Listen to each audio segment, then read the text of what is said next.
اپنی ماں کے چہرے پر پڑی، کسی کی آنکھ کھلی اس نے باپ کا چہرہ دیکھا، کسی نے کسی شیخ کامل اور مرشد و پیر کا چہرہ دیکھا، کسی کی آنکھ کھلی نیلگوں آسمان کی وسعتوں کو دیکھا، کسی نے کسی درخت کی ہریالی اور شادابی کو دیکھا، کسی نے کوئی منظر دیکھا، کسی نے کوئی منظر دیکھا، مگر جس نے جو منظر بھی دیکھا وہ مخلوق کا منظر تھا، جس نے جو نظارہ کیا، جس کو تکا وہ مخلوق تھی، وہ ماں کا چہرہ تو ماں مخلوق تھی، وہ باپ تھا تو باپ مخلوق تھا، وہ شیخ و مرشد تھا تو مخلوق تھا، آسمان تھا تو مخلوق تھا، کسی درخت کی ہریالی تھی تو مخلوق تھی، مگر جب حقیقت مصطفیٰ وجود میں آئی اس وقت ان میں سے کوئی نہ تھا، حقیقت مصطفیٰ وجود میں آئی، چشم مصطفیٰ کھلی،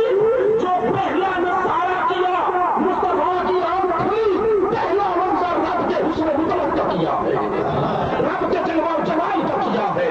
ہم آج ان پیسوں میں پڑے کہ شب معراج دیکھا یا نہ دیکھا، ارے لوگوں کن بھول بھلائیوں میں پڑے ہو، مصطفیٰ نے اپنے دیکھنے کا آغاز رب کے حسن کامل سے کیا تھا۔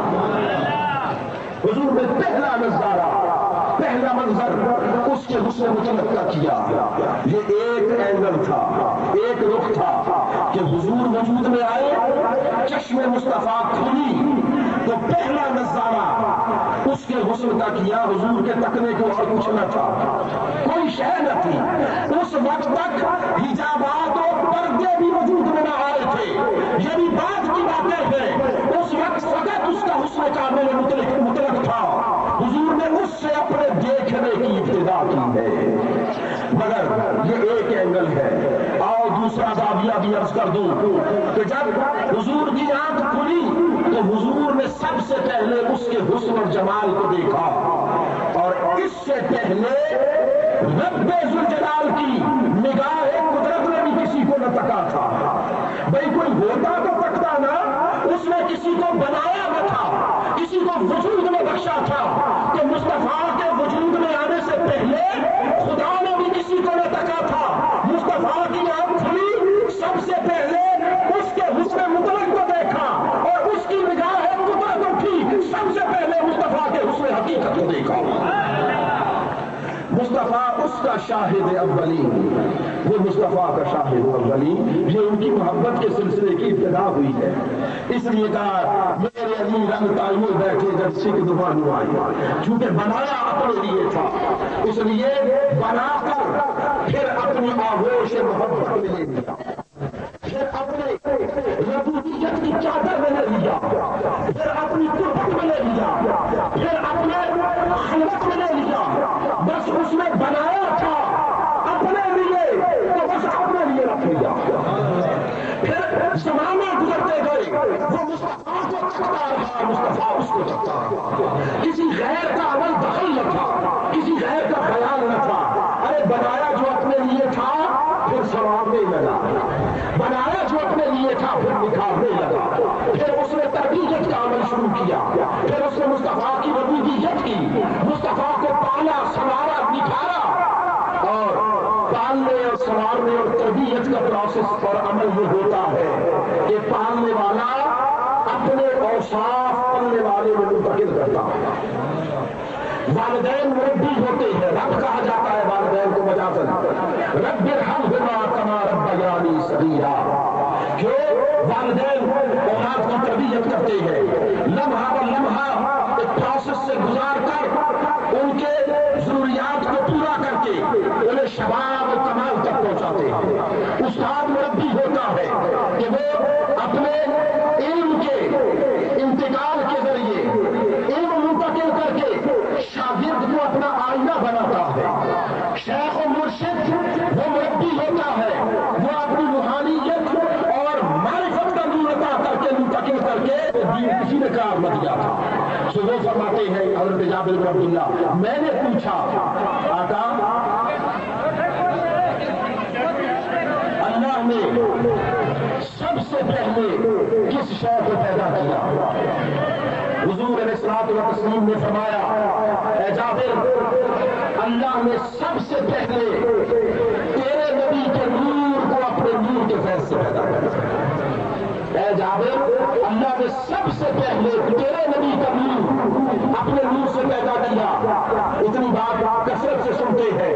آگے فرمایا پھر اس نور کے 4 حصے کیے، یعنی اس نور کی 4 توجہات ہوئی۔ جب مغرب تک ایک انقلاب تھا جو اس رات تباہ ہوا، جنہوں نے اس رات کے منظر دیکھے وہ کہتے ہیں عجب رات تھی کہ رات کو ستارے، حضور کی پتری حضرت عمر جمیل حضرت صفیہ کہتی، ستارے اتنے قریب آ گئے لگتا تھا کہ ہمارے اوپر گر پڑیں گے۔ فرماتے ہیں لوگ کہتے ہیں کہ ہم نے دیکھا کعبۃ اللہ کے بت اونچے گر پڑے ہیں اور اللہ احد کے نعرے لگا رہے ہیں۔ دریائے سارا خشک ہو گیا، 14 فلک بوس کے لیے زمین پر آ گرے اور آتش قطع ایران بجھ گیا۔ ہر طرف ایک تھرتھری مچ گئی۔ یہ کیا ہو گیا؟ یہ انہولیاں شروع ہو گئی۔ جب انہوں نے کاہنوں سے، منجموں سے اس کا پتہ کیا، پتہ چلا وہ نبی آخر الزمان آ گیا ہے جس کے آنے سے کائنات میں ہر سو اللہ کی قدرت و عظمت کا ظہور ہونے والا ہے اور ہر نقش باطل مٹایا جانے والا ہے۔ حضرت آمنہ فرماتی ہے بس وہ کوئی رات اور دن کے آپس میں ملاپ کا وقت تھا، رات رخصت ہو رہی تھی، صبح سات محبت میں ان کی آمد پر جشن کا سا سما بھی کیجیے۔ وہ کیسا وجود رحمت عالم ہے کہ جس کے تذکرے سے، جس کے ذکر سے آپ اس ماحول کو سجا کر بیٹھے، لگتا ایسے ہے کہ یہ آپ کا اظہار محبت و عقیدت، یہ بالہانہ جذبات کا اظہار خدا کی بارگاہ میں بالیقین مقبول ہوا ہے کہ اس نے بھی اپنی بارگاہ سے رحمتوں کے بادل بھیجے ہیں، ٹھنڈی ہوائیں بھیجی ہے کہ لوگوں تم مصطفیٰ کا جشن مناؤ، میں اوپر سے بھی ماحول کو تمہارے سازگار بنا دیتا ہوں۔ اللہ رب العزت سب کا یہ اظہار محبت اپنی بارگاہ میں قبول فرمائے اور سب کی جھولیاں نعمتوں، رحمتوں اور سعادتوں سے مالا مال فرما دے۔ وما علینا الا البلاغ۔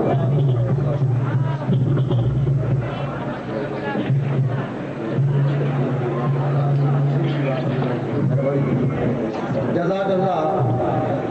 یہ تھے حضرت علامہ مولانا اختر علی آوان صاحب، ناظم ادارہ مناظر القرآن